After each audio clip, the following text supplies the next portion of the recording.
What's up, everybody, and welcome to the very first episode of the PSN Party Podcast. I am your host, BMG, and I am joined by my co-host, Sentinel. Sentinel, how are you this evening? Hey, I'm good. Thanks for asking. Good. Our new member of the XBL family. It's great to have you here. It's just me and you this evening. Sadly, Sarah Crazy Will's not feeling so good. But we'll just see how we go. Brand new show. Let's see what happens. Bit of housekeeping before we get into things. We are on our march to 1,000 subscribers. If you like the content you see, you want to see more, any suggestions, any comments, like, share, subscribe. Messages on Twitter, messages on YouTube, messages on the XBL Party Podcast website. Tonight's topics include God of War, Call of Duty, and more. But before we get into all that, Sentinel, what have you been playing this week, sir? I've actually been working my way through the Mass Effect Legendary Edition, trying to beat Mass Effect 3 on Insanity difficulty. I did it before, of course, but going back through and trying to do it again, I realized just how difficult it really is. Yeah, it's a bit of a bit of a hard one, really. It's I like what they did with the remasters. They've actually put a lot of effort into them because the first game was very old style controls, a bit you to get used to after all these years and the way things work now with it. But it's a good series. I like the work they put into it. Number 2 is still my favourite. Love Mass Effect 2. Even better so on the Legendary Edition. But, all three are worth playing. And they're on Game Pass as well. Even though we're on a PlayStation podcast. But yes, you can get that on Game Pass, which I highly recommend playing. We are good. I definitely agree. Mass Effect 2, I think, is kind of that's the best one out of the entire trilogy. Yeah. It was always my favorite. First one, it was okay. You seem to be doing that, go around with that rover, taking samples and things like that. They kind of improved on that at number 2 and kind of got rid of it near enough completely by the third one, didn't they? If I remember rightly. Yeah. What have I been playing? Just pretty much, I've done some Horizon Forbidden West, and I've also started a bit of God of War Ragnarok. I'll give my brief impressions on that in a minute. But other than that, we did try out a bit of Halo Infinite co-op campaign, myself and I'm a Ghostbuster Ash, which couple of teething problems, but yeah, it was good. It was fun. We enjoyed it. We could do wait until it calms down a bit and be able to play and get other people in. Muppet, who's in the chat. Good evening, Muppet. Good evening, Finbar. Tried joining us and it just wouldn't work. It wouldn't let him join for whatever reason. So just assuming launch day, teething issues, but we'll see. All right, let's get into tonight's topics. First bit of news is God of War Ragnarok Metacritic score. This comes from VGC by Tom Ivan. God of War reviews have gone live and PlayStation's exclusive has been extremely well received by most critics. Its score is hitting at a 94. It is one of the best games released since Elden Ring from Software's title with a meta score of 96. So, a couple under, but to be fair, Elden Ring, I did actually see. I very briefly played it and I had to get a refund on the game because I just couldn't play it. I tried my best. I just couldn't get through it. Not my type of game at all. But the reception that God of War Ragnarok is getting is absolutely amazing. Seems to be loved right across the industry. I was eager to play it last night, sat there ready to go, ready to play, managed to get an hour in and absolutely epic. I absolutely loved it. It was, no spoilers. I won't spoil the game. I do highly recommend doing the first game first. Get that out the way before you jump into Ragnarok, even though there is a recap part before you start the game if you want to watch that. But other than that, I think it's a well-deserved score. Scored the exact same as God of War 2018, actually. But it's well-deserved. Well done, Santa Monica. Well done, PlayStation, Sony. It's an amazing game from the start. Literally, I played an hour, and you're on a wild ride from the start. So, highly recommend it. Is it something that you would play in the future, or yourself? Absolutely. I'm kind of in between current gen PlayStations at the moment. My PS4 kind of died on me, so I'm waiting for to pick up another one. But I'd say out of all the long-standing IPs that PlayStation has, God of War is my favorite. Me and a GameStop guy almost got into an argument with me saying God of War was better than Uncharted. Of course, he liked Uncharted. I liked God of War. But it's like you don't hear anyone really disrespecting God of War. You hear some people saying a little bit, about the DLC or about it's not a PlayStation 5 game or any of that nonsense. But we all know that's a bunch of nonsense, because Sony Santa Monica, with the exception of God of War Ascension, and I think that's a mixed bag because some people enjoyed it, some people didn't. They've always delivered with the God of War franchise. When you pick up a God of War game that it's going to be upper tier, and I'm talking Rockstar level quality. That you're going to have a blast. That you're going to be treated to a phenomenal experience that you are going to remember. And it's always been like that, especially with me with God of War. Every single God of War game that I played, when I picked up a God of War game, I knew that I was going to be playing that and that alone until I beat it. That's just how it is. And I think that's one thing that PlayStation has is they have these experiences that, you can call them one and done or single player. I don't really like that term. I think that's kind of disrespectful to games like God of War. I think God of War is a game that you can come back to time and time again, and you will replay it multiple times. And my personal favorite is God of War 3, just because I like the ancient Greece storyline. However, I did play God of War 2018 from start to finish. I loved it. I actually wanted to go back and defeat all the Valkyries. I just never got time to do it. So when I do pick up either a PS4 Pro or a PS5, I will be playing God of War 2018 again to beat all the Valkyries. And of course, I'm going to pick up Ragnarok, because who wouldn't?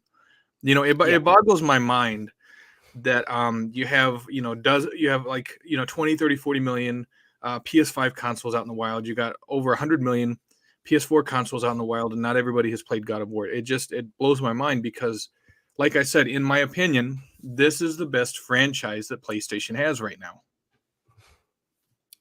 Yeah, no, I agree. I say I've played all the God of Wars. Ascension, I didn't mind actually. I did actually enjoy Ascension. The multiplayer was a bit cheesy, bit simple, but it was fun. It was something different. I found like with the original God of Wars, I didn't have that sort of emotional connection as I have with the newer ones. It was more of a hack slash amazing set pieces, blood, gore, and that was that. And then when they did the sort of reboot-ish, it's not a full reboot because it is a sequel, God of War 2018. Yeah. Again, I won't spoil the first game in case people haven't played it.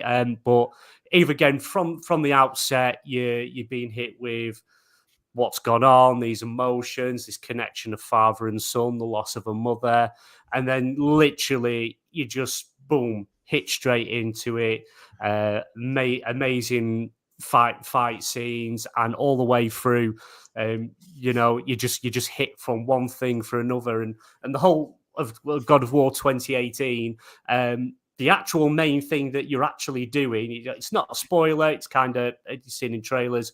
You're taking your wife's ashes, Atreus's mother's ashes, to the top of the highest mountain to spread her ashes. That is what you're doing in the game. That is the point. And then along the way, all these other things come in, all these other things happen. The Kratos struggling to build that relationship with Atreus because he's the God of War. All he's known is rage and anger and then loss and pain, and then trying to raise his son as well and teach him things. And it's really, it's such an emotional roller coaster. I found deep connection with that game, and literally jumping into Ragnarok last night, it literally all came back to me. Starts off so amazing. It's just boom, boom, boom, hitting you with everything. You just feel like you've not been away from the world, and you've got more of a mature Kratos, a teenager, Atreus, as typical teenagers can be. But yeah, it's from what I won't want to say. I'm not going to spoil any of the game. I'm not going to say what happens or anything like that. It's just come out today, so happy Ragnarok Day, everyone. But I highly recommend it. It's hit me already, and a bit at the start, near the start of the game, really hit me. And I'm again not spoiling anything, but highly recommend it. It's a well-deserved score, 94.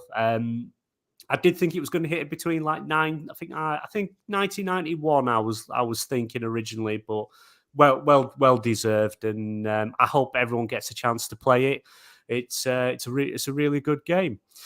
Before we move on, let me just give a shout out to everyone in chat. Thank you for coming. Thank you for joining us for our very first PSN Party Podcast stream. It's great to see you all. So we're here. Let's have a quick look who we've got in chat. Finbear, hello Finbear, hello Muppet. Scott X2, thank you for coming, my friend. Safu, thank you for coming. I hope I pronounced that right. Big Shot Shizavane. Sorry if I butchered your name. I'm awful at it. But it's great to see you all. Thank you for coming along. It's my first time hosting on XBL, so bear with me as we go along. Right, moving on. Next topic is talking about PlayStation VR2. Got announced. They did a post on the PlayStation blog. I shall read and we'll go from there.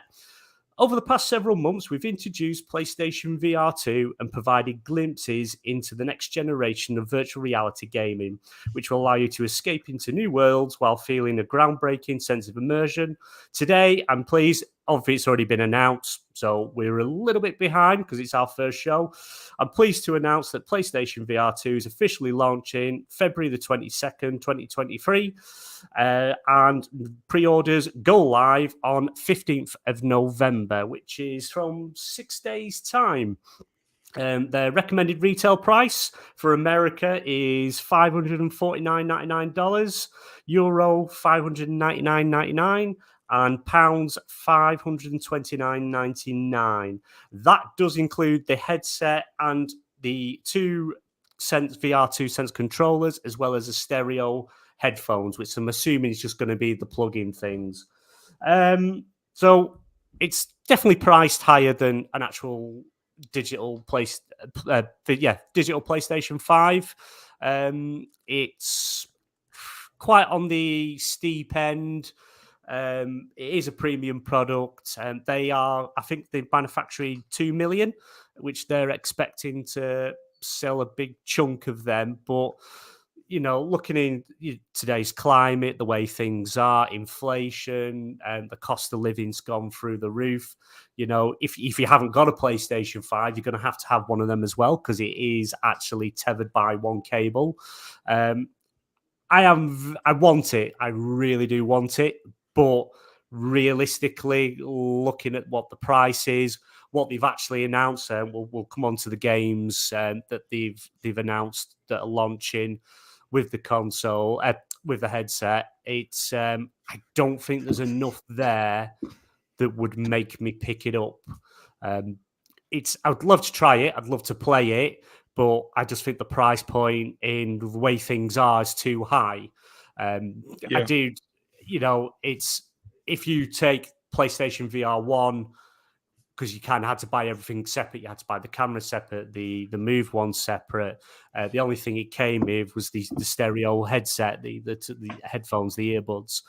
And even if you kind of add inflation, the price then, and then add today's inflation, I think it works out actually more expensive anyway.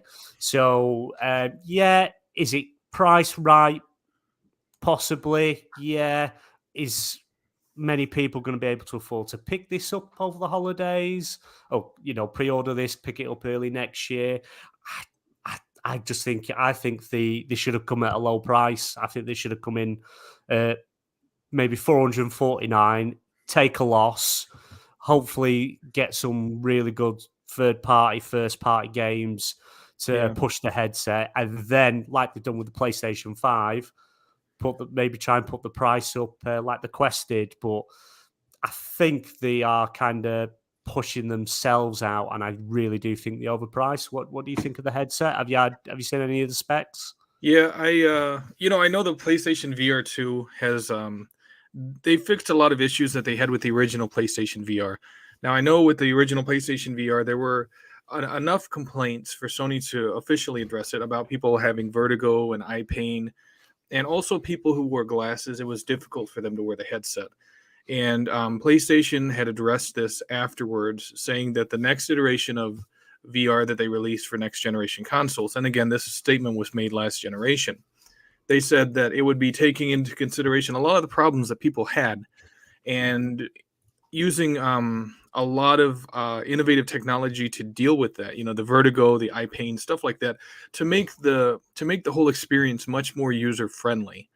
And I think, what, I'd be willing to bet that even with the 550 price point, they're still taking a hit on the price, because I would be willing to bet to break even with all the research and development they had to do and the new tech they had to put in it. I mean, it may be 650 a headset just to break even, but the fact that they're putting it at 550, and again, that statement about them taking a hit, we have to see, the statements from, like, that they would give their investors, or you'd hear in a conference call or whatever.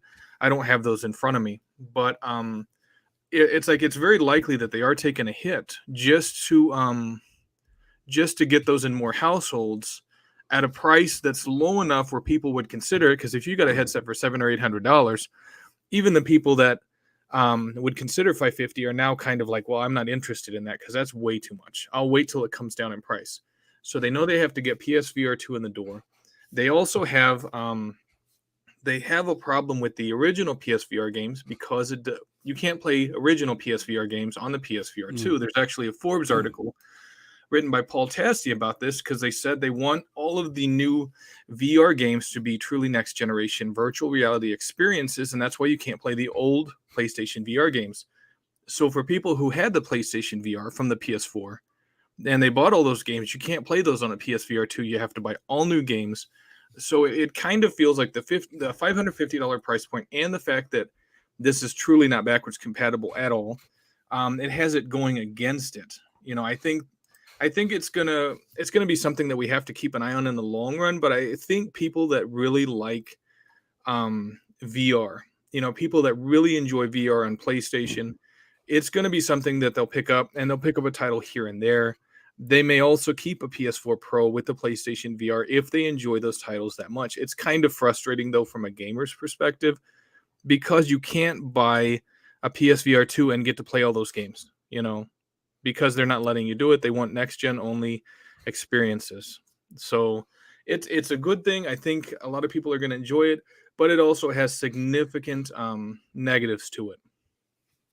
Yeah. It's, again, like I say, there'll be a way. You give it 6 months to 12 months after it's released, you're going to see, we found a way to bring these old games over now. We're going to see it's going to happen eventually. It's like a lot of the PlayStation 4, PlayStation 3 games and 2 and 1, and saying, no, we can't bring this forward, and now they're starting to find a way, bringing these upgrades. Yeah, I am a fan of PlayStation. I am a fan of Xbox.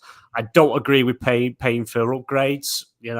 Openly admit, I'm not one for paying for upgrades. They should be free when it should be doing what Xbox is doing and making them free. They should be included. And I don't agree with paying a £10, $10 fee to put them up. And I can see this is what's going to happen with the PlayStation VR 2. They're going to find a way of porting them over.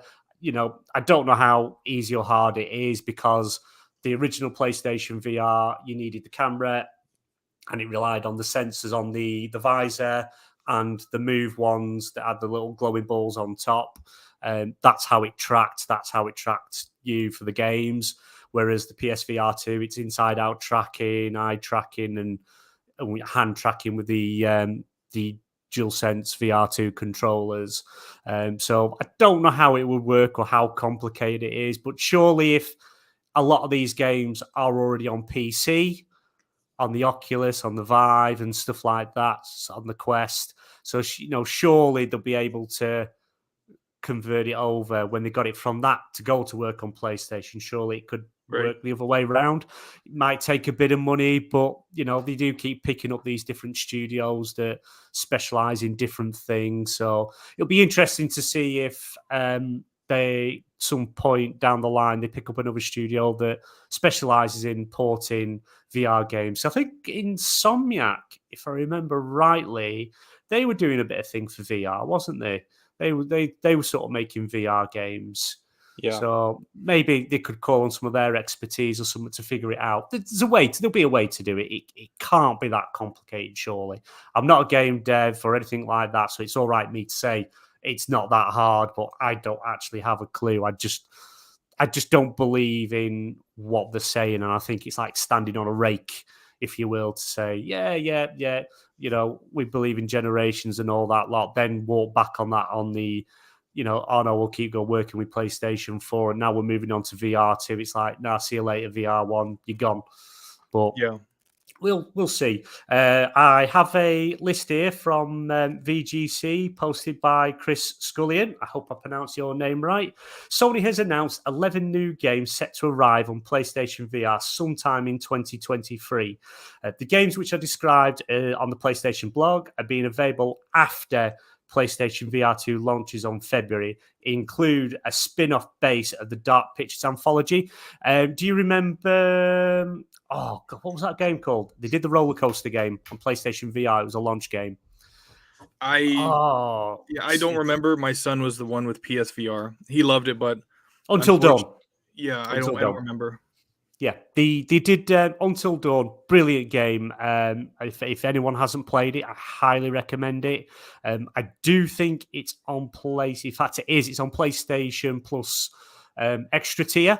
If anyone's got that, I highly recommend playing it. It's like a cinematic adventure, making decisions. It's a horror game. Really, really good.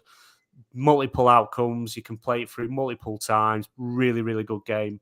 And well, when PlayStation VR came out, they came up with a like a spin-off, Rush of Blood it was called, and it's pretty much you were sat in a roller coaster.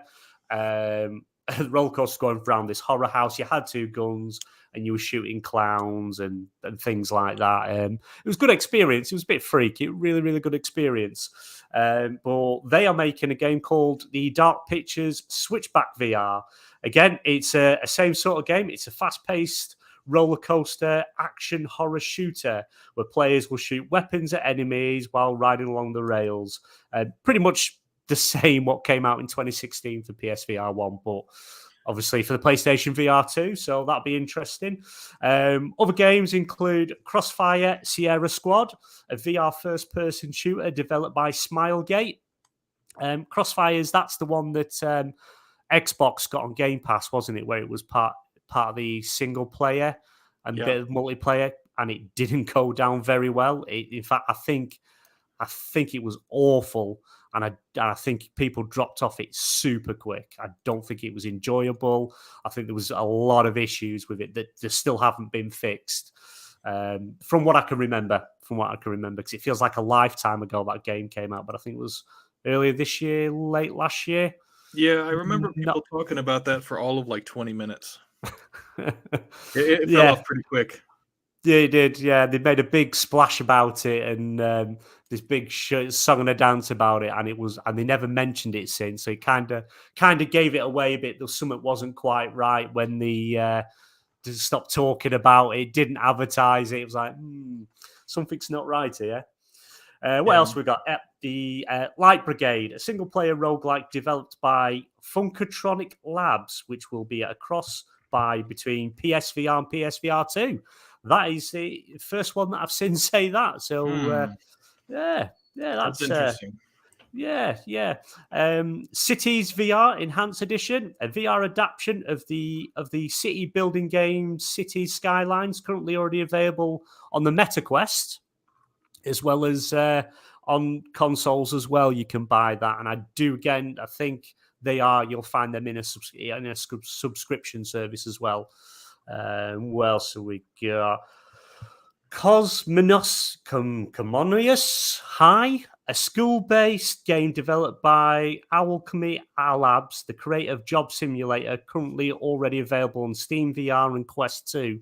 So we're seeing a lot of games that are actually cross on already on headsets. So it's not really a good look. Because I say we've got Hello Neighbor, Jurassic World Aftermath, Pistol Whip VR, Zenith, The Last City, After the Fall, and Tentacula. I could be pronouncing that wrong. Sorry, because I'm useless at reading words and pronouncing them. But literally all them games, apart from Crossfire Sierra Squad, are all on other headsets, and some are already on console, which is... It's not a very good look, if I'm honest. And they don't even say that Horizon Call to the Mountain is actually a launch game, even though that is what they've actually led to show off. They haven't actually said it's gonna be a launch. It's gonna be a launch game. It's going out day one. I'm hoping, come out February. Maybe January we get a showcase state of play for PSVR to actually tell us what the lineup's going to be. We need more than just cross-platform headset games. You need, at the price they put it at. I know, as Safu says, he says they're was it Safu or Muppet? Sorry, I can't remember who said it. That pretty much that it's the right price for the tech, just at the wrong time. Which is fair enough, and I could probably agree with that. But you need games. It's all right having this headset, but you need the games that are going to bring people into play. If you haven't got the games, then what's the point? If you're just going to be playing games on a cheaper headset, why not just get the cheaper headset? Because it's going to be the same experience, apart from you've got DualSense features, and that's if they even have them activated in the third-party games. That's the problem with DualSense. It's mainly first party that utilize it. I think the only third party that I've seen use it is Call of Duty. Yeah. Well, with any of these specialty controllers, like if PlayStation is doing something and other people aren't, then it's like the features that you include with that controller for Call of Duty or whatever, you have to figure out how you're going to translate that into the other controllers that don't have that special feature. If it's going to be made available. A good example, obviously, is you remember with like Grand Theft Auto, whenever you'd get phone calls in GTA 5, it would go to the DualShock 4's speaker. Yeah. But of course you can't do that with the Xbox controller. Also, like with some of the games, like the Infamous games, you would actually use the touchpad, but of course you're not going to be playing Infamous on Xbox or any other system. So that's kind of why I think they're only using it for first party, not really much for third party, because these third party companies don't want gamers to feel like they're getting a lesser experience if they're not playing with a DualSense controller. Yeah, agreed. Do you see this headset actually taking off? Do you think it's going to have that quite a good adoption rate on the first wave of them coming out early next year? Or do you think it's something that might pick up towards the end of next year? I mean, I think if they have a good launch lineup, it's going to get a decent amount of people in the door. And I think if they keep building on that and they're able, because the big issue with this is convincing these software developers to develop, meaningful games for the PlayStation VR2. If they can convince them, like you mentioned, the Dark Pictures, game that's coming up, that's a great example, because a lot of people know Dark Pictures. A lot of people love those, the horror or suspense experience that they get from the traditional game. Now, if you can put that in VR2 and have it be exciting and scary and really be a game that people want to play time and time again, and you have a lot of those you're going to see a lot more people pick up PSVR2 than picked up the PSVR1. Yeah, yeah. It's as I say. I think I just find it hard because it's something I want. I'd love to pre-order it. I'm still toying whether to pre-order it and just see how things go after the holidays. I just think at the price, I can understand it is probably priced right. It's priced correctly. It's a premium hardware. You're going to probably get a premium experience, but Yeah, at such a high price in way things are. I would have sooner than delayed it till 2024 or holiday 2023, because we are still coming out of a pandemic. We are yeah, still in a pandemic. A lot of the world's still suffering. Parts are still expensive. Chips are still hard to get hold of. It would just be, given it more time, they might have been able to come in with a slightly lower price point, maybe, if they could get stuff a little bit cheaper. But I don't know. I don't know. They've clearly looked and thought, the interest, the adoption rate is probably going to yeah. be high. And it is. The hardcore fans are going to pick it up. The early adopters are going to get it. They're going to be the guinea pigs and see how it goes. I can see it taking off, but until the games hit, I think I will personally hold off. I think I I think am going to wait. I think a lot of people are kind of feeling the same way you do. I know Muppet in the chat said VR is still very niche, and I think that's accurate. But I also think with Game Pass being such a phenomenal, situation on Xbox, PlayStation is looking for any way they can differentiate themselves. They want to give the impression that their ecosystem is the premium way to play video games. And I think one of the best ways to do that is PSVR 2, because if you look at Xbox, I mean, they have with everything they have going for them, there's no VR. It does not exist.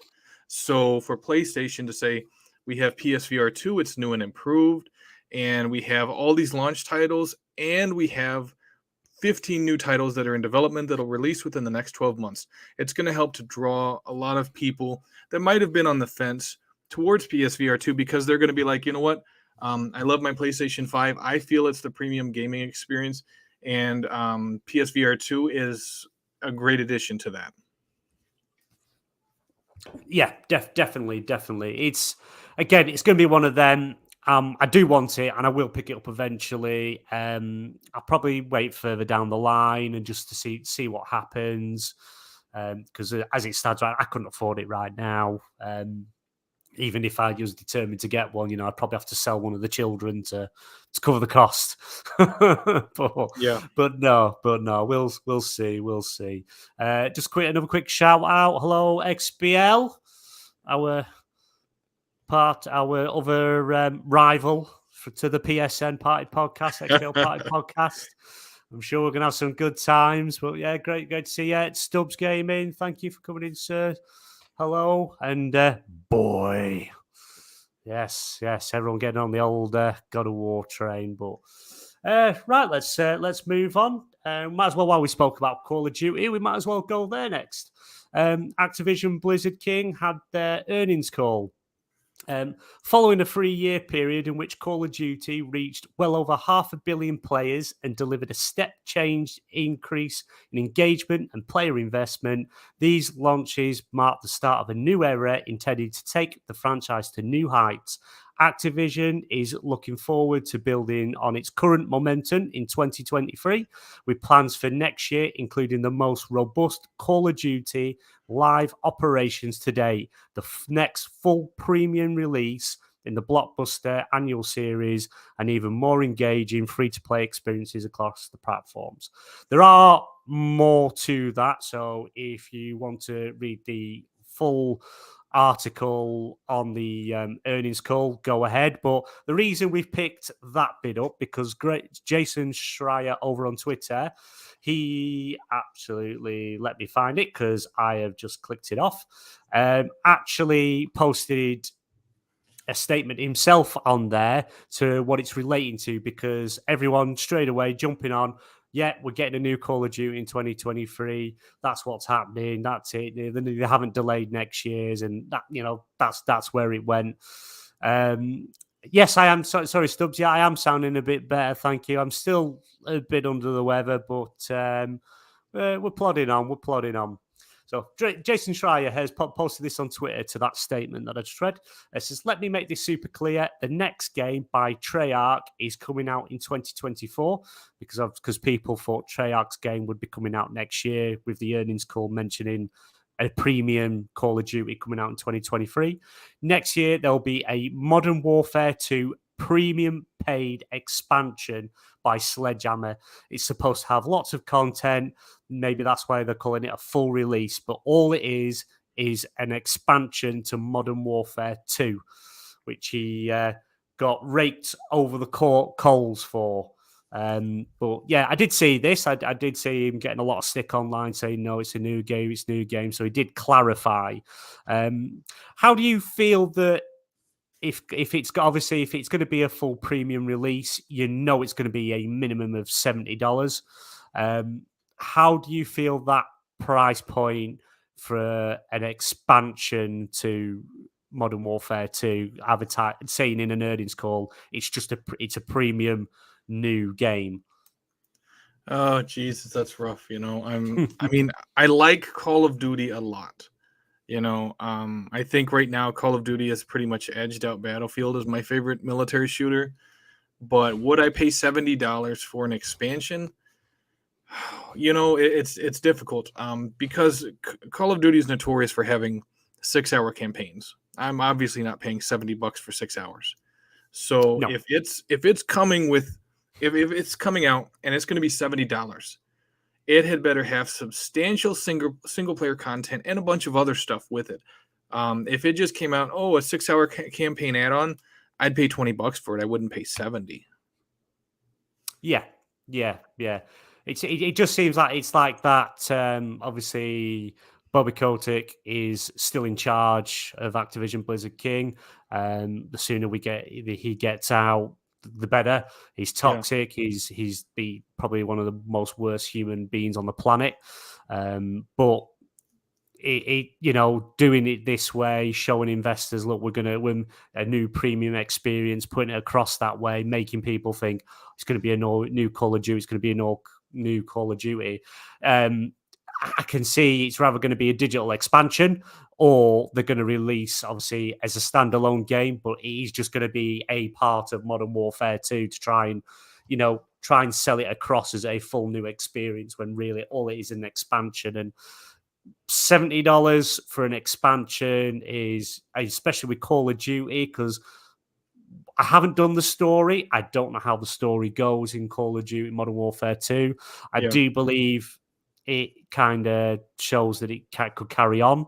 But is it really worth $70 just for an expansion and probably a couple more maps, a new zombies mode maybe, or free extra content in what will be then Warfare 2? Will it be the free-to-play Battle Royale?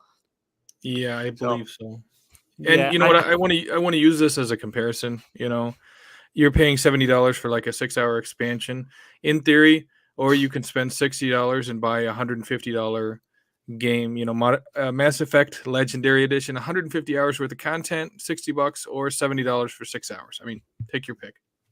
Exactly. Couldn't have said it better myself. The value is just completely different. You get more for your money.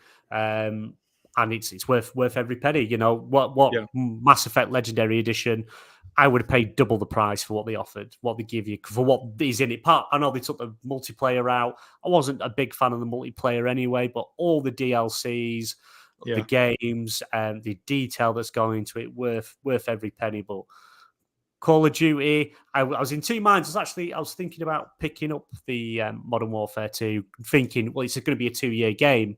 That's a brilliant 2-year game.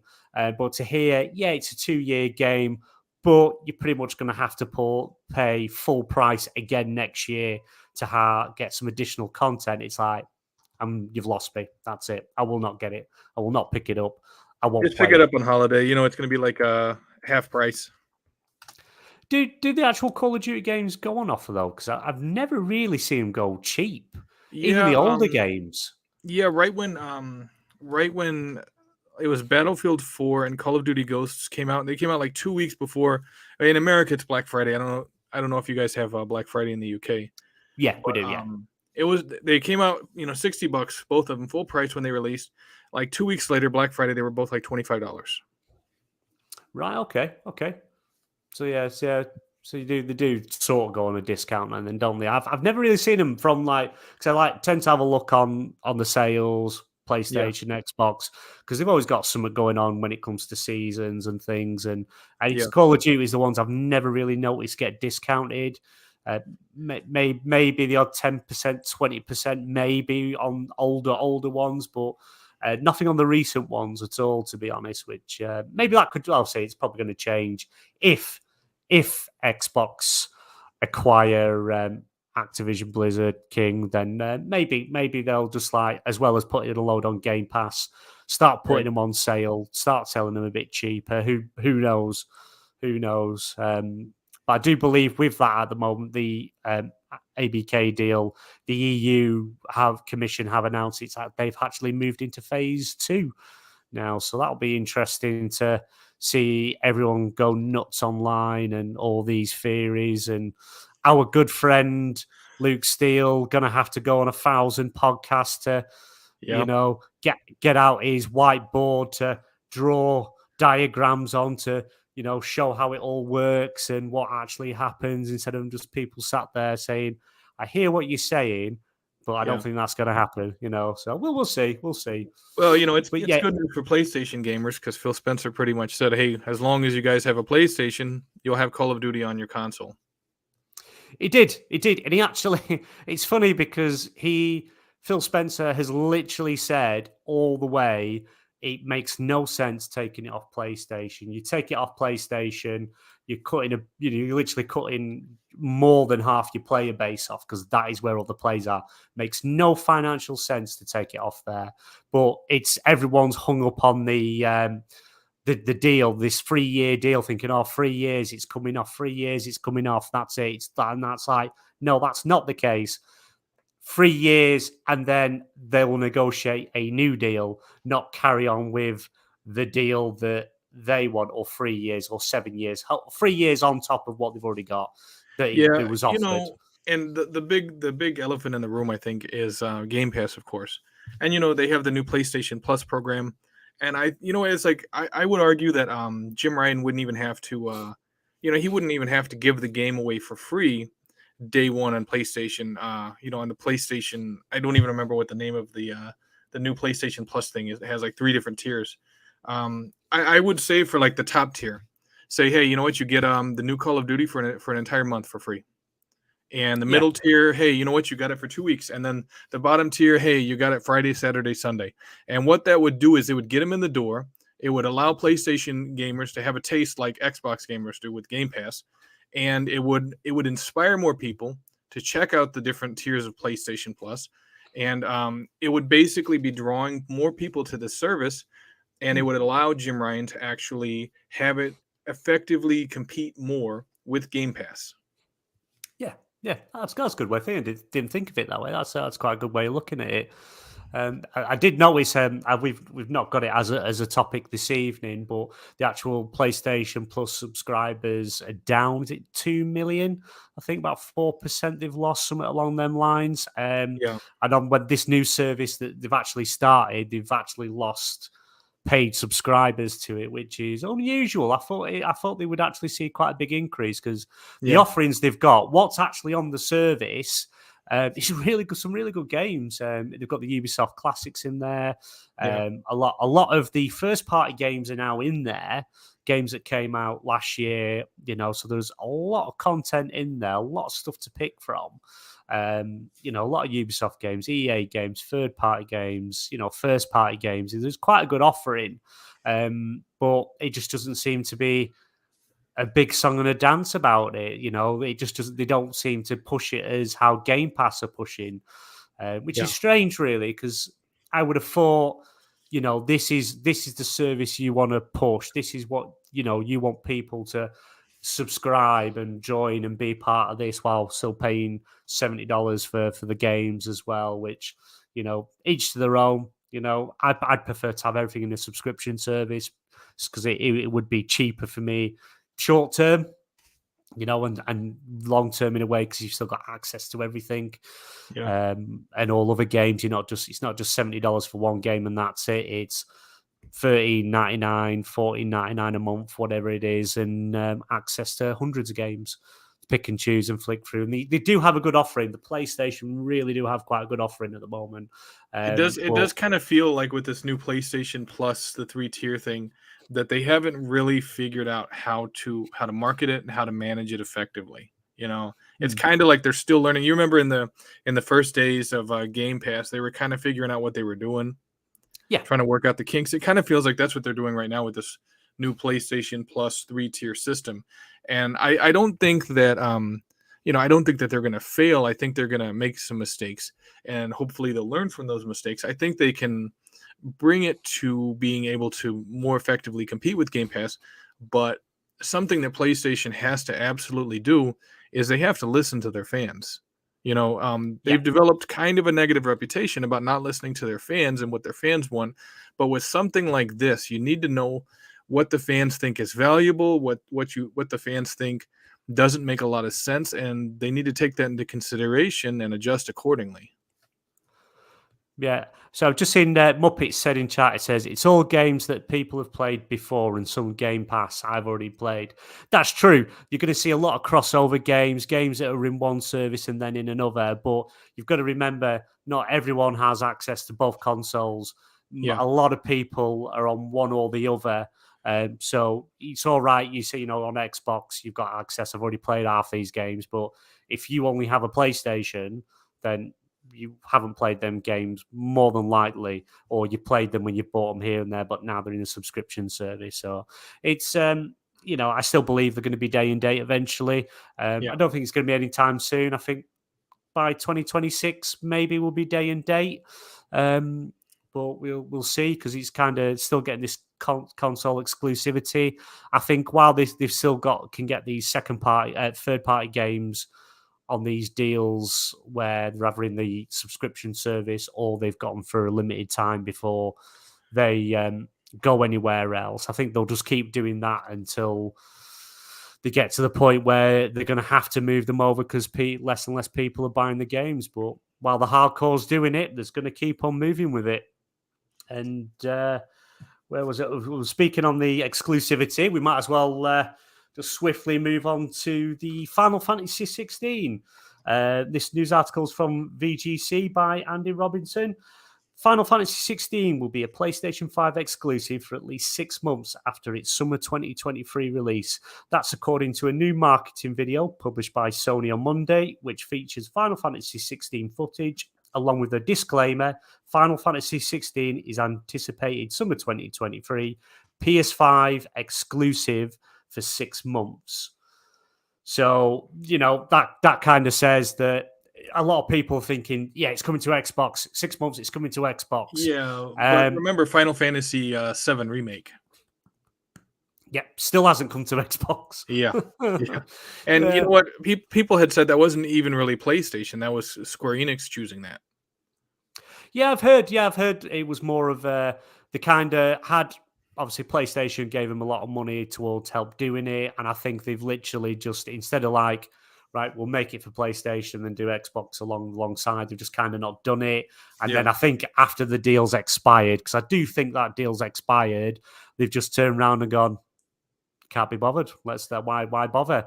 They've done that with, was it the, what is it? Final Fantasy 14, that's the online one, the MMO. Is it 14 or 13? I don't even remember.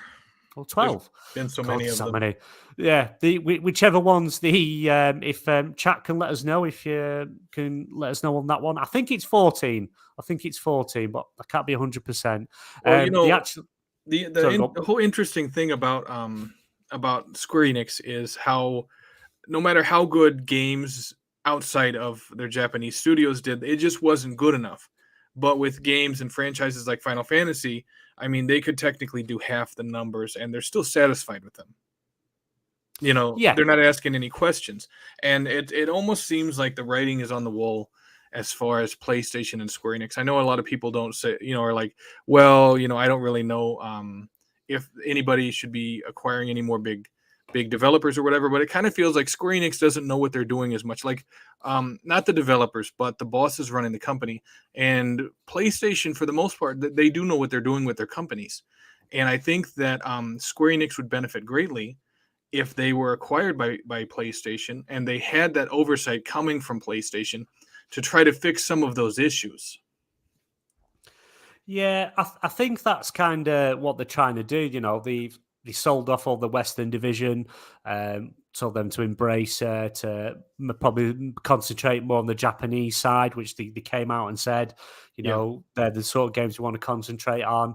And then they came out with a statement. I can't remember I don't know if it was a public statement, if it was an interview or an earnings call. I'm not 100% sure which one it was, but they did come out and say, we need to make games more for the Western audiences. Still the Japanese games, your Final Fantasies and things like that, but more catered for the Western audiences than the Japanese audiences, which because they're not getting what they want or seeing the growth that they want from the Japanese side, which is fair enough, but it's, to me, it's better if you can try and cater for everyone, but it's just not the way it works. But yeah, with Final Fantasy, was it?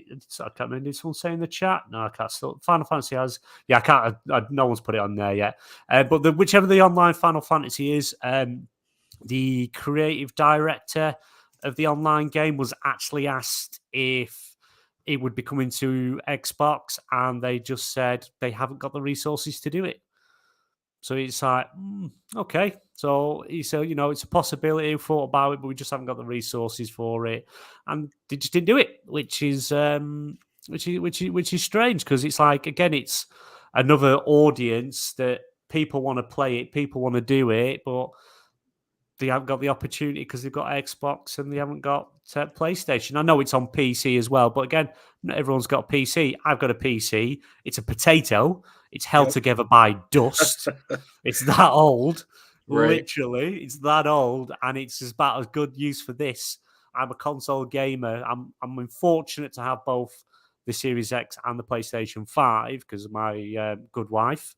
She looks after me, which is good. I think she just gets me to keep me out of the way. But, I'll pretend it's out of love. But not everyone has that opportunity. You kind of, a lot of people get the console where all the friends are playing. Whether that be Xbox, whether that be PlayStation, whether that be PC.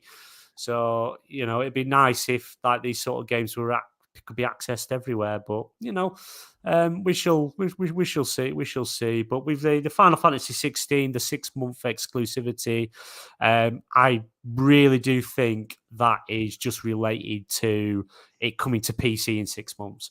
I don't think you're going to see it on Xbox.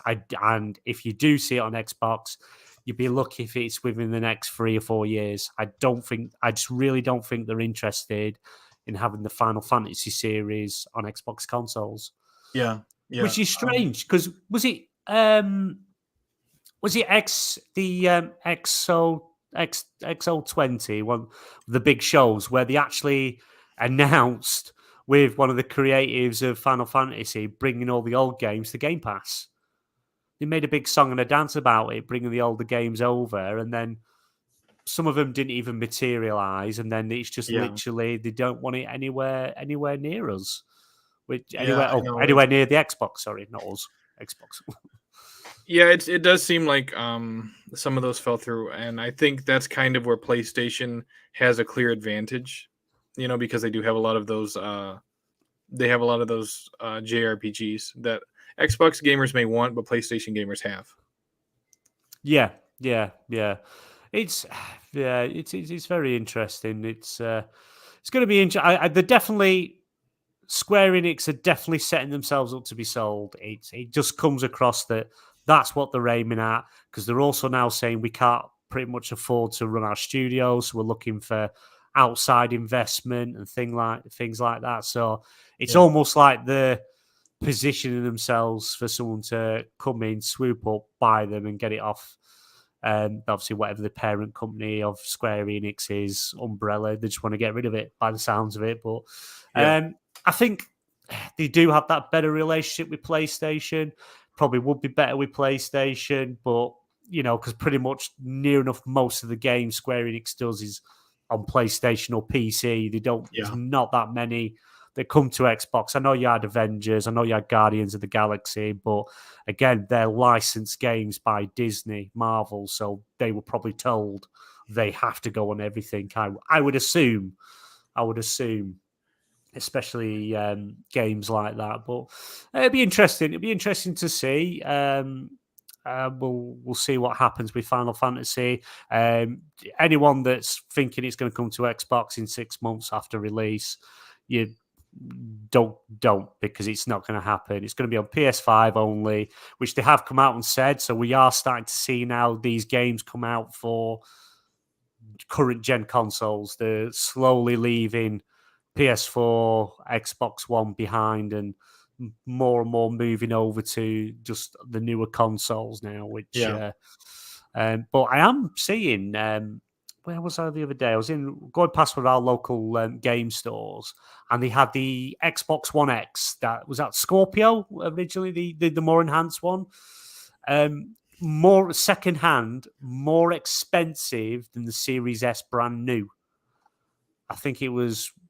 Well, here it would have been. It was about. I think it was like 279.99 here. So it's about roughly the same price over in America, and more expensive than the Series S, which is just absolutely crazy. That these older consoles, some of them are still more expensive, but we're going to slowly phase them out, I think. But we'll see. We'll see. Yeah, you have the PS4 Pro, which is still very sought after. But I think PlayStation stopped manufacturing that, so you can still get the PS4 Slim, I believe, but getting a PS4 Pro, I don't think you can. I don't think they're manufacturing them anymore. Like if someone bought tons of them, you could still buy it. But it's amazing that you're still finding PS4 Pros on sale for $399. Because there's a lot under the hood, and for a last generation console, it was actually very impressive. Yeah, and it still is. I had the Pro, the PS4, traded it in, got the PS4 Pro. That's when I got the VR headset and all that with it. And it was good console. I did enjoy it. I did like it. It got to the point after a bit where it sounded like it was taking off. Yeah. I think that's when I mainly started playing with headsets. I used to just like it through the TV, but when all you can hear is, it's like, oh my god! So I think that's when I switched to headsets, and then you just can't hear anything. Then, which definitely made it better and more enjoyable. And I think it was on XPL yesterday, and I think it was Ash saying the PlayStation 5 is really loud and sounds like it's taking off and that, which is a load of rubbish. It's actually a very quiet console. Either the Xbox Series X or the PlayStation 5, if you put a disc in either of them, it sounds, it sounds like we're putting money in the machine to get a can of pop falling. That's what they sound like. But I'm fully digital anyway, so I don't have that issue. When the PS5 first came out, because they were scrambling to make sure that they could build enough of these, Sony actually had 3 different models of fans in different PlayStation 5s. One of them being the crappiest version you could get, one being mid, and then of course one being top tier. And I think depending on which particular fan was in people's PS5s, that's going to determine how loud or quiet it is.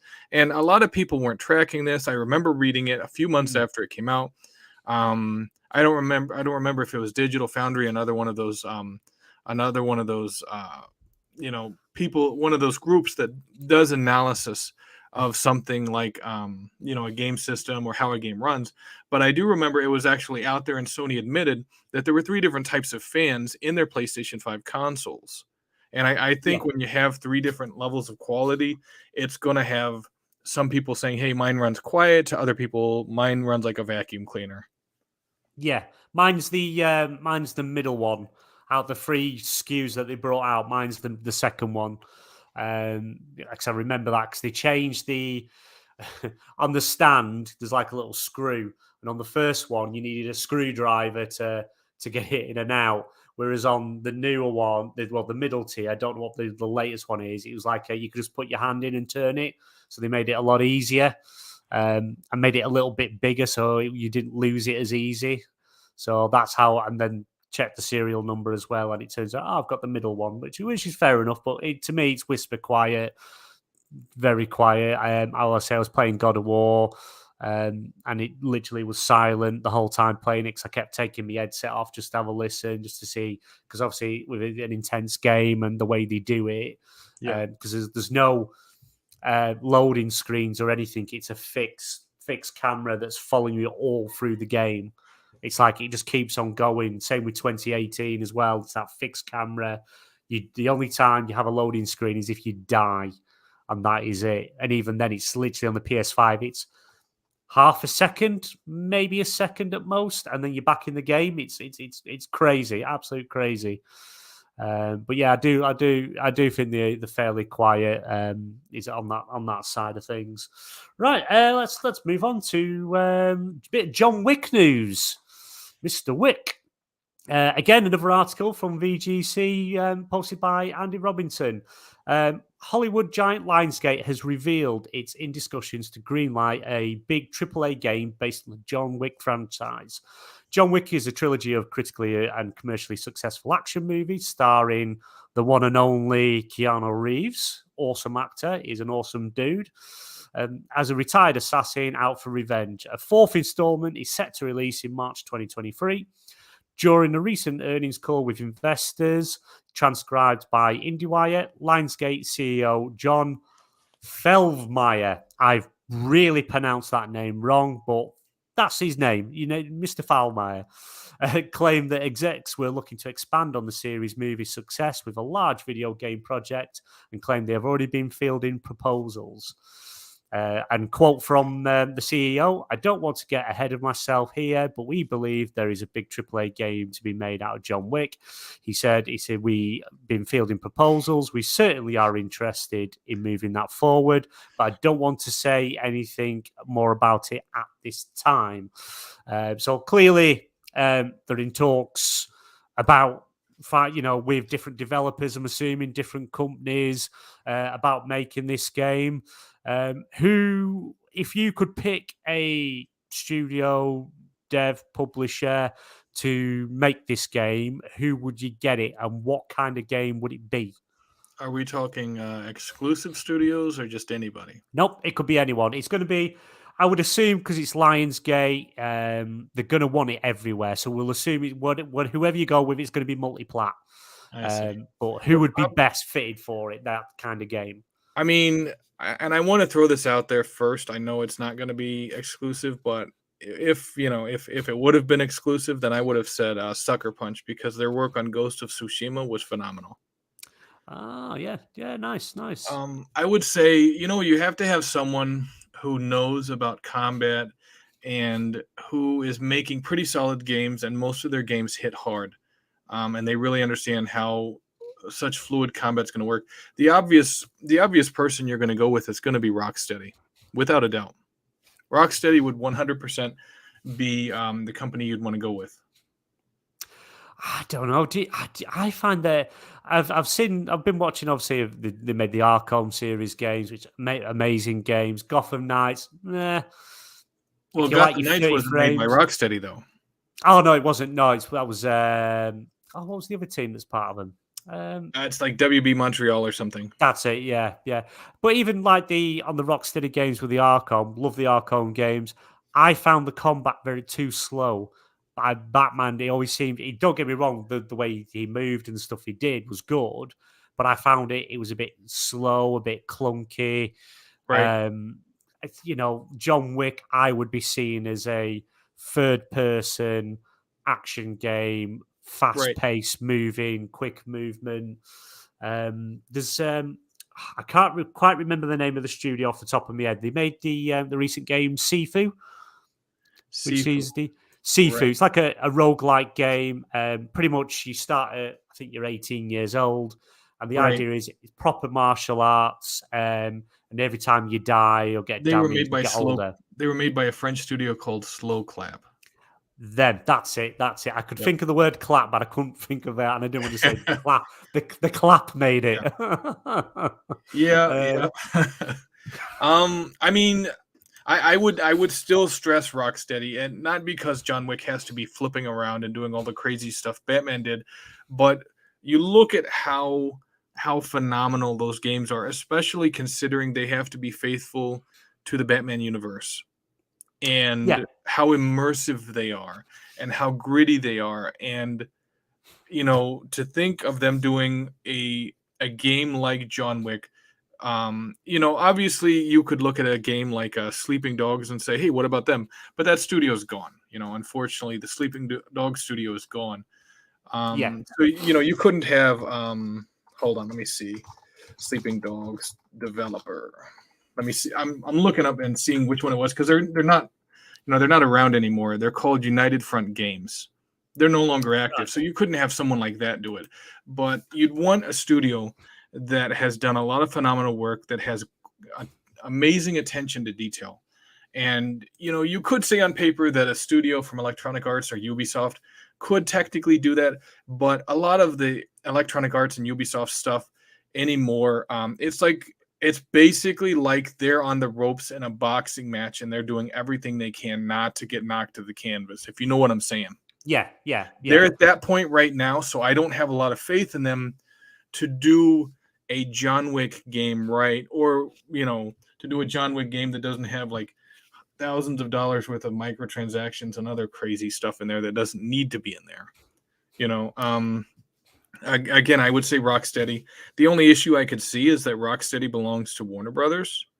And of course, John Wick is not Warner Brothers, but I'm sure that they could work out something behind the scenes, because it seems like movie studios are much more cooperative whenever it comes to something like this than a lot of game studios are, surprisingly. Yeah, because I think it's especially like Disney. Disney seem to like to fish things out all over the place, especially even with not just films, but with game IP as well. Because is it Amy Hennig? Isn't she part of Lionsgate? Is it Lionsgate? Some or Sky Skydance. Robot. Skydance, yeah, Skydance. So I believe she is, yeah. Yeah, and she's making that. Obviously, that's a film company. Obviously, they kind of set up a game studio, which Amy Hennig is the head of, and they're making a Black Panther Captain America game.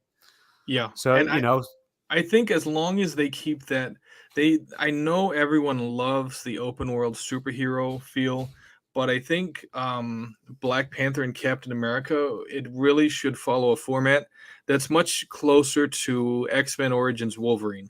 And for those of you that haven't played the Wolverine Unleashed game back on the PS3 and Xbox 360, if you can, definitely go back and play it. You'll understand what I'm talking about, because those areas, it had basically kind of a combat arena, and then you walk to this area, and then there's another combat arena, and then there's a boss fight. But I think with Black Panther and Captain America, that would allow them to really concentrate on the story they're trying to tell. Because with characters like Black Panther and Captain America, it's not like the Punisher, who he's going in a huge open world hunting down bad guys. I mean, they have specific stories to tell. And I think Amy Hennig is a phenomenal person to put in charge of that, because, of course, she was attached to the original Uncharted trilogy, and I think she was responsible for the memorable stories that were told during that trilogy.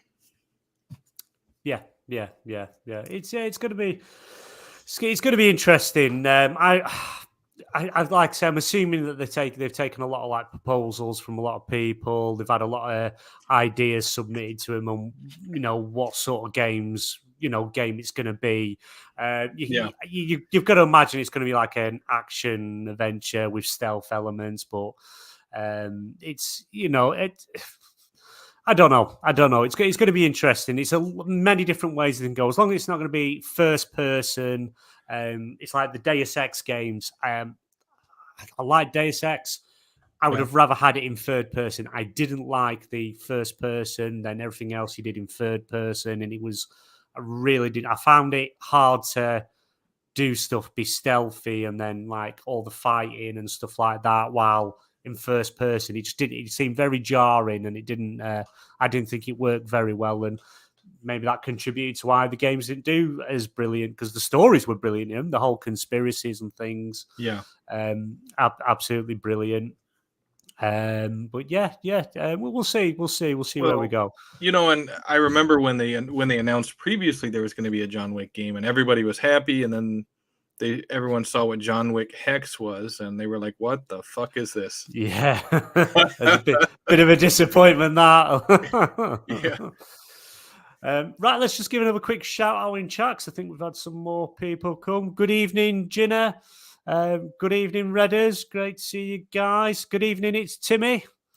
Awesome to see you in. Thank you for coming along and to the Superior show. It's great to see you. Right, let's move on. Let's move on.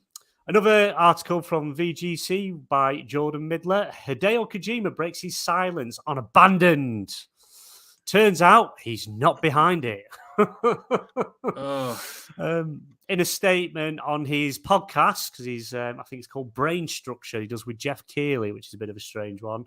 They talked about rumors of Death Stranding 2, because people were saying it was going to be a Stadia exclusive, which he shot down. Not the case. There was never going to be Death Stranding 2 on Stadia. I do think it was working on something. Probably in the very, very early stages that didn't really get far, because obviously I think you probably saw the writing on the wall with them shutting their own studios down and, scaling back the teams and things. But he also came out and also said that, let me just find the quote here. Yes, he's addressed the being involved with Abandon, the horror game by developer Blue Box Studios. Says, quote, users just keep sending me pictures of Hassan. Kojima told Keighley, they still send me collages and deepfake images like 20 a day. It's really such a nuisance, and I'm nothing to do with the game. Maybe if they just brought out the game, released the game, people would know exactly what it is, which seems to be a bit of a dig at Hassan over at Blue Box Studios. Hassan then, or Blue Box, actually came out and thanked Kojima for clearing things up and saying harassing developers and is not cool and it shouldn't happen.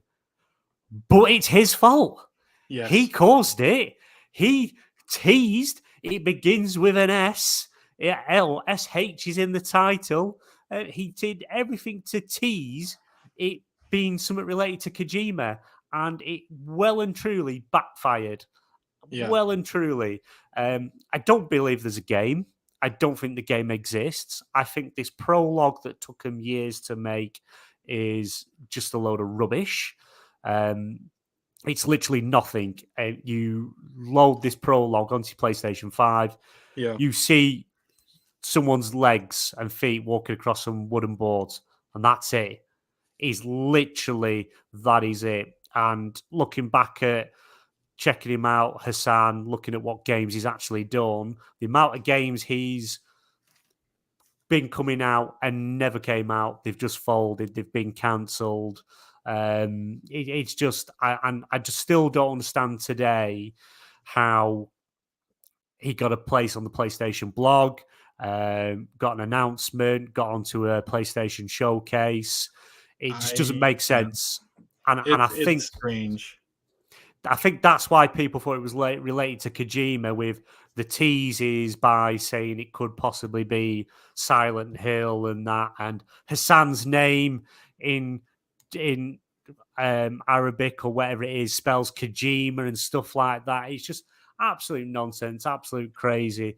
But yeah, Abandoned should be abandoned. It just shouldn't. I just don't see why they're still pushing it forward. I don't see why PlayStation is still giving him the time and day. Because it's like they've just got in with blind faith and thought, well, it looks good, let's just go for it. And it's turned out to be nothing. But and it boggles my mind with this guy. With this, let me see, Hassan Kahraman, I guess, Khraman. That's his name, Hassan. It Yeah. boggles my mind that someone like Helena Taylor from the Bayonetta 3 controversy burned all her bridges, but he's doing more than she ever did, and he's conning people out of money and saying all kinds of stuff. And he's still, PlayStation hasn't officially, I guess, condemned him, which they should. It's like they need to make an official statement and say, hey, you know what? Any professional relationship we had with this guy is now null and void. We're not going to associate with this guy anymore. He's a crook, a liar, a thief, whatever. And you shouldn't believe anything he texts. Blue Box Studios is a bust. We're now considering pursuing this case in court or something. They need to make a statement about this, because you have a lot of PlayStation gamers that really were looking to the Silent Hill thing. And I know there's a Silent Hill game coming up. I don't remember what the title of it is. But it's now out in the wild. And so him suggesting, Abandon is really going to be Silent Hill. I mean, there has to be, that has to be a violation of some type of, business relationship that he had with Sony, implying that his game was something it's not. They need to squash it quick, not just to prevent anybody else from doing this in the future, but to kind of restore faith in their company by these gamers that for a long time thought Abandon was going to be something, and they were misled, and PlayStation never stepped in. It feels like the situation needs to be addressed on a top tier for PlayStation boss type of level. Definitely, yeah. It should have been literally when they started bringing Kojima into it, or teasing Kojima, saying it could be Silent Hill and all the rumors and things. You would really think that Sony would have gone, whoa, what are you doing? Because like Kojima's kind of like someone they never want to upset or misrepresent or anything on the PlayStation side, because he's a big part of PlayStation, always has been. But yeah, I just can't understand why they haven't come out and said anything, haven't made a statement and say, look, we're parting ways, or isn't there nothing to do with this? Or, they should be coming out and saying something instead. Because like I say, the silence is like deafening, if you will. It's literally, It's just fueling more and more people to come up with these crazy theories. And obviously, Kojima's had enough to the point now where he's had to address it. It's nothing to do with him. He's not involved with it whatsoever in any sense, like business sense, but he's had to address it because people won't leave him alone, which is bad. And it does reflect bad on Sony, because they're not turning around and saying, pack it in, what are you doing? And having a place on the blog posts and stuff like that and not saying anything, it's like, is there that sort of connection? And then you've got Hassan posting, you shouldn't harass devs and stuff like that. And it's like, yeah, but you've caused it. It says, any harassments come your way, and I'm against harassment. You should never harass developers, publishers. You never harass anyone at all, or threatening behavior or anything like that. You shouldn't do it. If you do it, you're an idiot, and you shouldn't be allowed to even talk to people. But when you're fueling it and you're causing a lot of issues, and and making people angry, which, to be honest, it's games. Nobody should be getting angry over games, really, should they? It's computer games. It's a hobby. It's an escape, lifesaver in some cases, but not something we should be losing tempers about, threatening people about and harassing. But he hasn't helped it.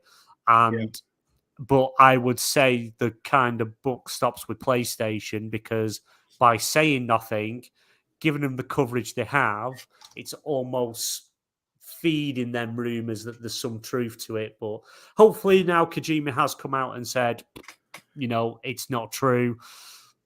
Yeah, are people going to listen? Well, and it sucks because it really sucks that Kojima had to do it, because obviously it's not his job to come out and address this.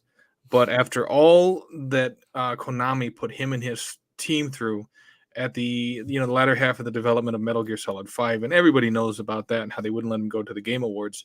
He goes from that, he makes Death Stranding, and now he has people harassing him and doing this stuff regarding Abandon. It's just, I feel for the guy. I really do. Because that's an unfortunate situation that he has to go through. Unfortunately. Yeah. It's just a shame that it's got to get to this point. But they could easily do something by now. If there is a game that exists, if Blue Box Game Studios, Hassan, he's the only person that anyone's ever seen actually on a camera. No, none of his other teams been seen. He's always been in his bedroom or in his office, wherever, and that is all anyone's seen. By now, they must have something. They must have a slice, anything that they could show and say, "Look, this is where we're at. This is the game," or even if it's a different, just something, anything to show that this game exists. And there's just nothing, absolutely nothing. The first time they broke their silence is when Kojima's made a statement and they're thanking him for crushing rumors that he started and caused all this, But yeah, I don't think Abandon's a game. I don't think we're going to see it, and I just don't think it's that. I think hopefully this is going to be done.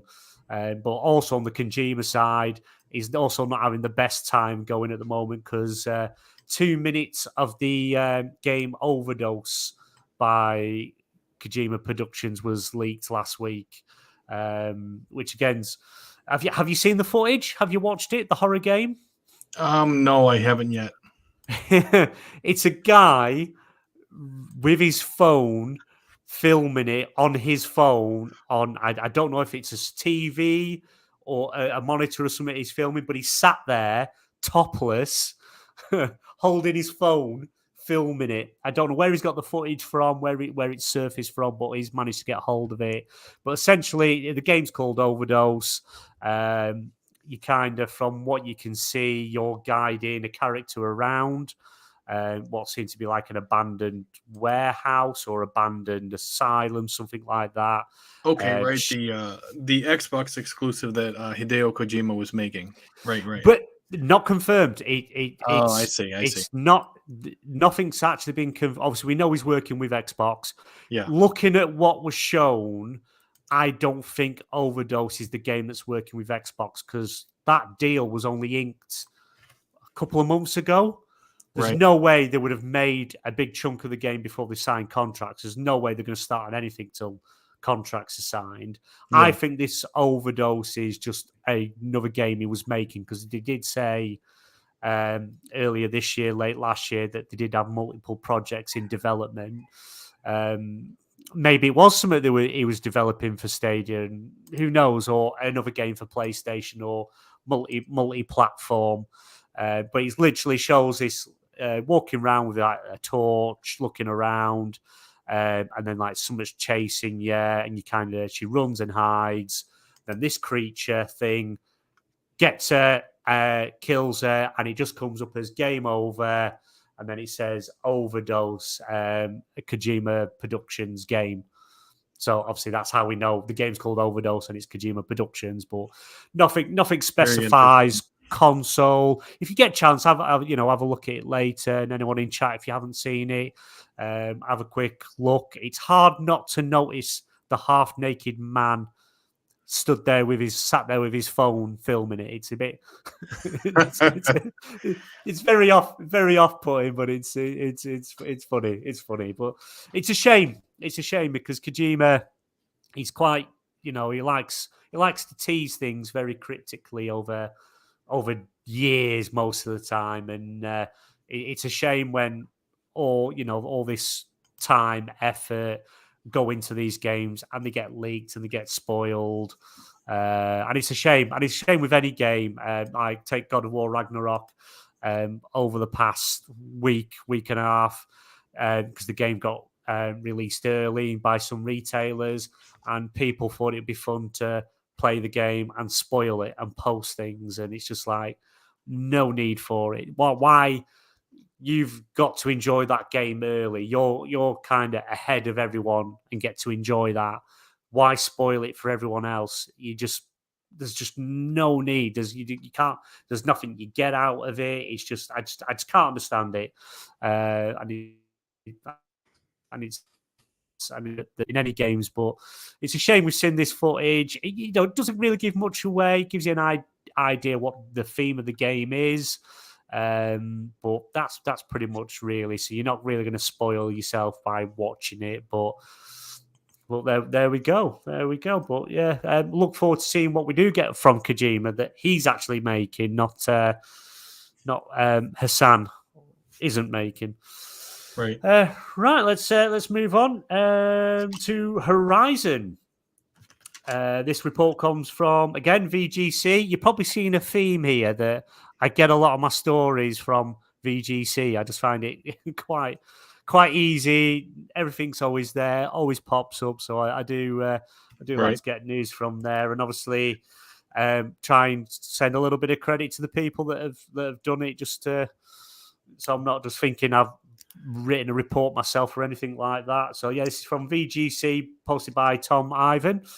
Sony and NC Soft have reportedly struck a deal to create a Horizon MMO. According to a news site, MTN, the project will be developed by a South Korean company behind the Lineage and Guild Wars MMO series and target the global market as Sony's push into live service games. NC Software is currently recruiting developers to work on the title, which is said to be listed as Project H in job advertisements. A statement from NC Soft's Global Communications Office reportedly read by Google Translate, because obviously it's in Korean, so it could be a bit of the language could be a bit slightly off. It's difficult to confirm information about unpublished projects that are currently under development. And VGC have reached out to Sony for comment, so they still obviously haven't got a reply yet. It's the kind of we knew Sony were going down this route. They did make a statement when they were sort of talking about roadmap-ish with where they were going. The next 5 years, they want to. I'm pretty sure 5 years they want to release 10 live service games, which sounds quite a lot, really. But you might get these 10 live service games, but doesn't mean that they're all going to stick. You don't know how it might not take off. Take some of the games they've just recently done. That Twisted Metal type game, I can't quite remember it, that came out and launched as a full price game, and then ended up quickly shoving it into PlayStation Plus, and it did not last long. That was a live service game, and it died super quickly. But yeah, I can see trying to work with other companies that probably specialize in this sort of thing to try and build these different games. Horizon, not bad at all, really, for an MMO. It's have you played any of the Horizon games yet? Yeah, I have. I did play Horizon Zero Dawn. I bought the Frozen Wilds. I didn't finish that. I was halfway through it. I haven't played the New Forbidden West yet. Yeah, I think. Yeah. And it was kind of mixed. Horizon Zero Dawn, and for anyone in the chat that likes the franchise, I apologize. Horizon Zero Dawn, it kind of felt like the first half was kind of slow. It started picking up towards the second half. That's when I really got interested in it. And, I think it's one of those franchises that's kind of going through its growing pains. It has a lot of promise, but I think as they develop it more, it's really going to flourish. I kind of feel like this MMORPG thing, it's a good idea for this universe, because it's going to allow them to grow the lore and to really grow the world that Aloy, exists in. And I also know there's a VR game coming out for the PSVR, I guess. Within the Horizon Zero Dawn Forbidden West universe. And I think those two together are going to help to really solidify Aloy as a permanent PlayStation IP. But as far as the MMORPG goes, I honestly think it's a good thing for people that enjoy this because it's going to give them a chance to really interact with each other, kind of like how Fallout 76 did. Yeah, it had its issues at launch, but I think if PlayStation is really being aggressive with tackling issues at launch, any issues they do have when they first release this game, can be mitigated within the first 90 days, and it'll keep people invested in this, and it will help them maintain interest for a possible third game somewhere down the road. Yeah, yeah. Oh, you're definitely going to see. I haven't finished for Forbidden West yet, but I do believe, like most games, they do leave some sort of the door open a bit if they're going to pursue down the next one. So it'll be interesting to see if we go there. But as an MMO, I can see it working. I can see it working. It's a very lush world. You've got a lot of ground you can go over. You don't have to have it in the exact same spot where Aloy's base. You could have it an earlier time period, a later time period, or just in a complete different area running at the same time. So, big open world. Kind of work as groups to take on, some of the machines. An overall story trying to stop the machines going crazy or something like that. And maybe you could then bring characters from the games into it. You could have like set missions where the special events where Aloy comes in to help you, or you helping Aloy find this new device or something like that. So Right. there's a lot of lore and a Well, lot they could go touch on with the Horizon franchise as an MMO. you mentioned about it being in a period before. I think I think that's an interesting premise. In the first game, of course, Aloy was under the care of Rost, who was an outcast himself. So, I Yeah. mean, if you had it happen before Aloy was born, and Rost and some of the other characters in that universe, if they were a big part of that MMORPG, trying to establish, the entire the setup for the first game, I think that would be an interesting premise. I do think, though, a lot of people, and I'm not saying whether they're right or not. I just think a lot of people would be like, "Oh, well, we want Aloy in the game. We want her to be a part of it." And it's like you got to understand, with this MMORPG, I mean, like 90% of the people, if you let people choose, 90% of them are going to be running around as Aloy. Definitely. So I think if you had this in the same world as her, but maybe made her where she's an NPC, to where like in the MMORPG, she was like a boss that, you may accompany her on missions, or you may take tasks from her, or she gives you guidance or something like that. But they allowed people to make their own characters. I think that would actually make a lot more sense than allowing 10,000 people to play as Aloy. Oh, definitely. Yeah, create your own character. You're going out into the world. You can obviously create new armor pieces and stuff like that. Create your look. It's out of most of the PlayStation franchises. Obviously, apart from Bungie, Destiny, that's kind of a whole different kettle of a fish, really. Yeah. I think Horizon's kind of the sort of playground, if you will, for an MMO out of all the franchises they got. Because I couldn't see it working in The Last of Us, really. Because then Last of Us would just be Fallout. Yeah. But without Pretty a much. nuclear bomb. Days Gone, the same sort of thing. Whereas Horizon's kind of set in a period where civilization has gone and all these other things have taken over, and these robots were made by this machine that man created to carry on Earth. So you could, there's a lot they could do and a lot of ways they could go in an MMO. But I hope it happens. I'm quite looking forward to, quite excited to see an MMO in Horizon. I would play it. I am still playing Horizon Forbidden West. I did finish Zero Dawn. I didn't do the DLC expansion. I do own it. I just haven't done it, but I really do enjoy the game. It's really, really fun, and it's more.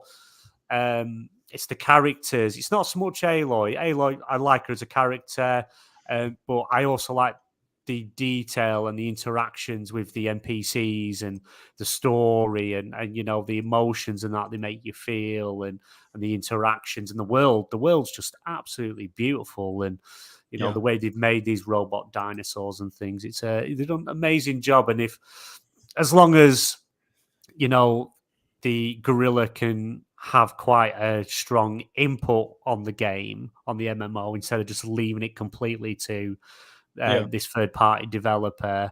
Because again, it's like anyone can make a game, really. They could have anyone make Horizon, anyone make Uncharted, but if you haven't got that core team having an input that created it, who know the characters, who designed these stories and things, if you don't have any input from them, you're going to get, I think you might have the same looking places and characters, but you're going to have a completely different feel to it. Yeah. It's like Uncharted. There's the rumors that someone else is going to be taking over Uncharted.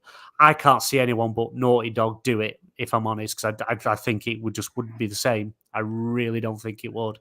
Same as if any God of War or anything like that, if you gave it to someone else, I just don't think you're going to have that same passion, that same feeling, these people that have built it from the ground up.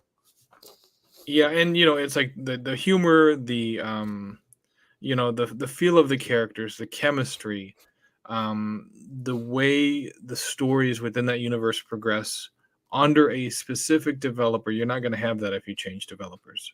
Yeah, exactly. You lose it. It's like, you just lose that thing. There's just that something there that all these developers that have worked years and years and years together to build these worlds, build these characters, how they act, how, the story they're trying to tell. And, you pass that game to someone else, they're not going to have that same experience and intimate knowledge of what they went through to make these games. And that would be lost. I do hope Guerrilla Games have quite a strong input in this MMO. It's hard because I think was it with Fallout originally, because even though Todd Howard he was like on stage and everything, the release, it wasn't Bethesda Studios, was it, that did the game, the MMO Fallout 76? Oh, I don't remember off the top of my head. Yeah, and it just wasn't the same. Obviously, a lot of it's changed now because they've had more of an input, but it just wasn't the same. It wasn't really Fallout. It looked like Fallout, but it just wasn't Fallout. But we'll see. It's like you've got, I suppose a good example of it doing it right is Elder Scrolls Online. Because obviously that's made by ZeniMax, which is part of Bethesda. But Bethesda Softworks, they had quite a big input on how it worked and how it played, and it came across. The way the characters were, the way the story went, you could tell it was, obviously it's an MMO story, but you could see that Bethesda had touched it. And then as every expansion goes on, you can just see more and more of that deeper connection with Bethesda working hand in hand doing it. So it'd be interesting. It's I'm looking forward to it.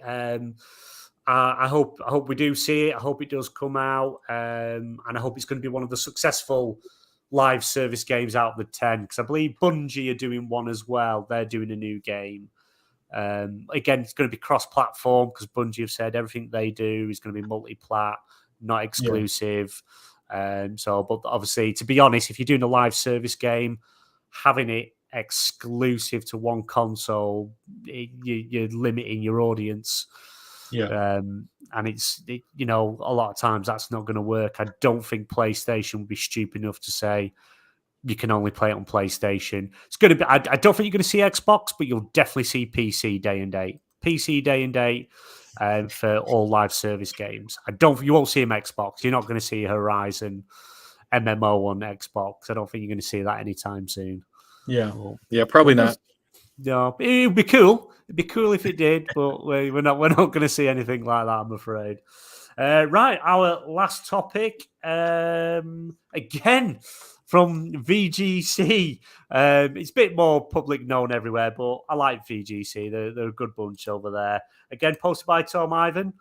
HBO, The Last of Us TV show, will premiere on January 15th, 2023. It's now finally been confirmed. After the release date leaked earlier this week, HBO and game developer Naughty Dog officially announced on Wednesday, airing on HBO Max in the US and Sky in the UK, where it'll premiere on January the 16th. which because it always put like Game of Thrones and House of Dragon. When it airs in the US, it airs here at the same time, but obviously I think it's about 2:00 in the morning. But yeah, The Last of Us is the first television series from PlayStation Productions, a studio formed by Sony Interactive Entertainment to adapt its original game properties for film and TV. Co-written and executive produced by Chernobyl creator Craig Mazin. I hope I pronounced that right. And Naughty Dog Vice President Neil Druckmann.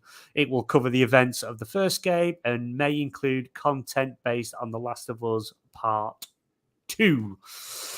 I say I love Naughty Dog as a creator. They make some amazing games, but I didn't overly connect with The Last of Us, and I don't know why. Because it's horror, it looks fun, it looks suspenseful, as you a bit on edge, and it sounds like a really fun game. But for whatever reason, I never connected with Last of Us.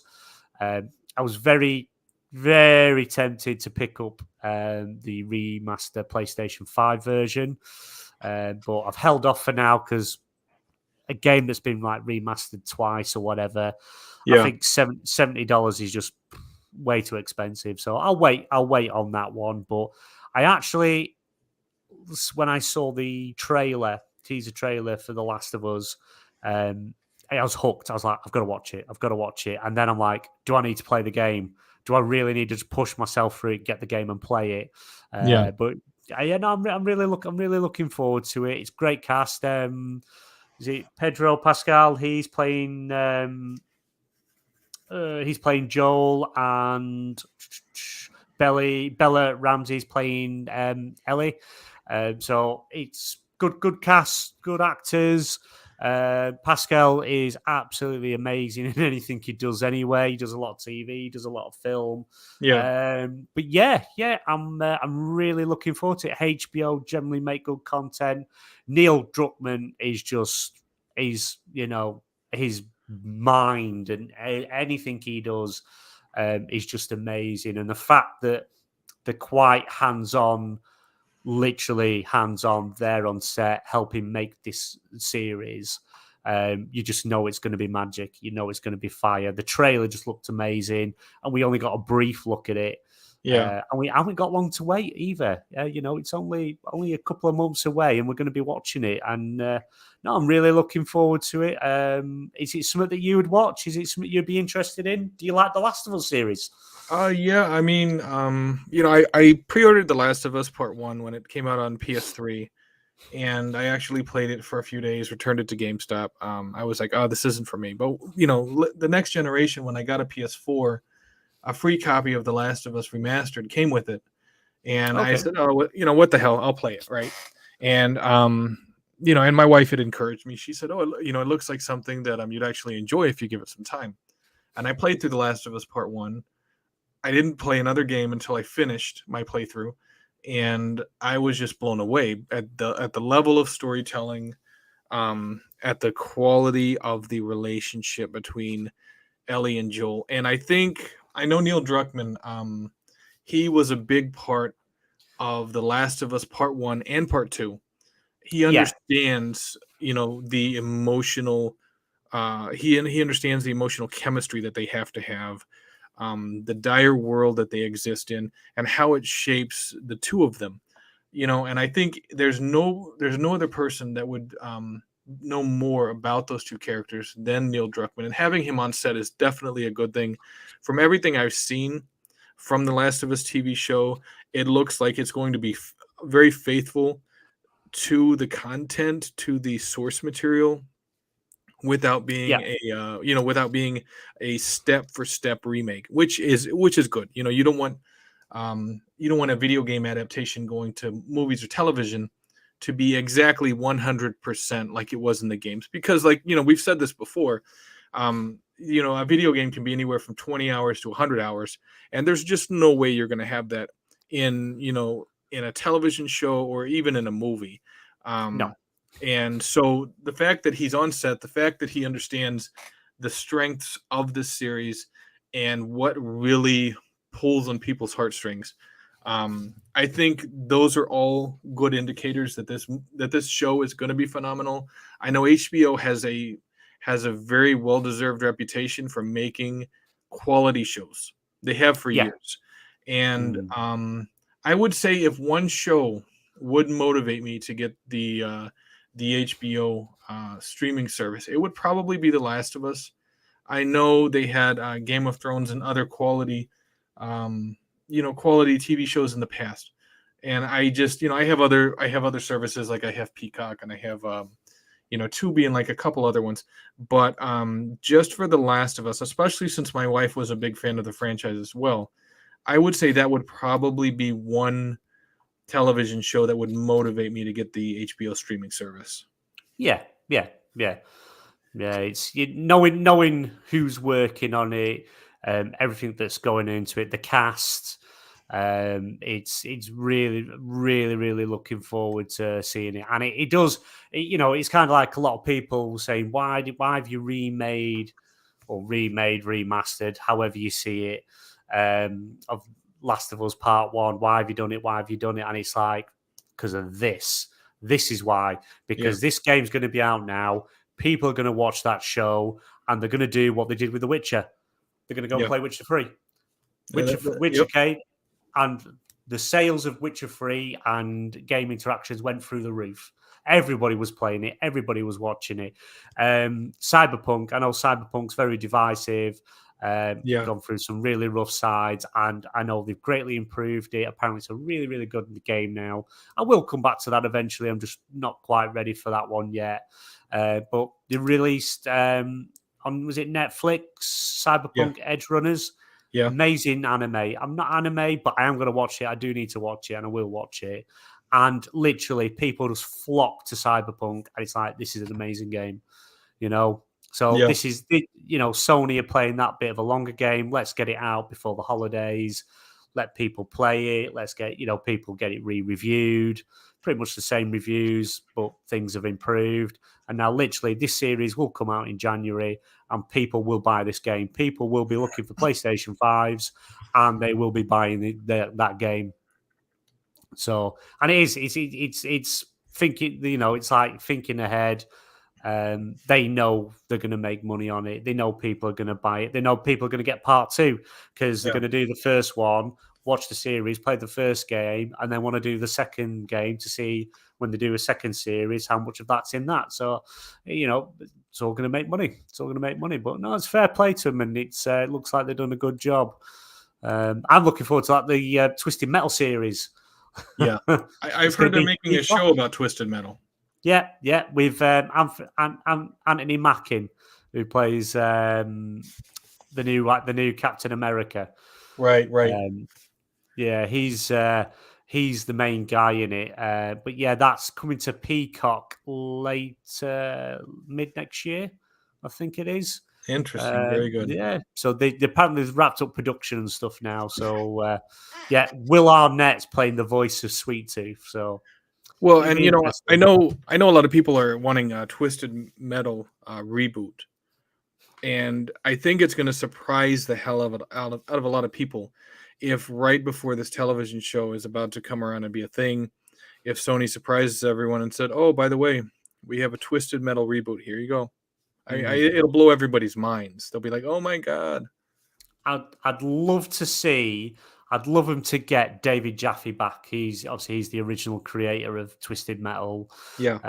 I'd love them to get him back on board and help remaster for modern consoles the first 2 games, Twisted Metal 2, get them remastered, get them remade.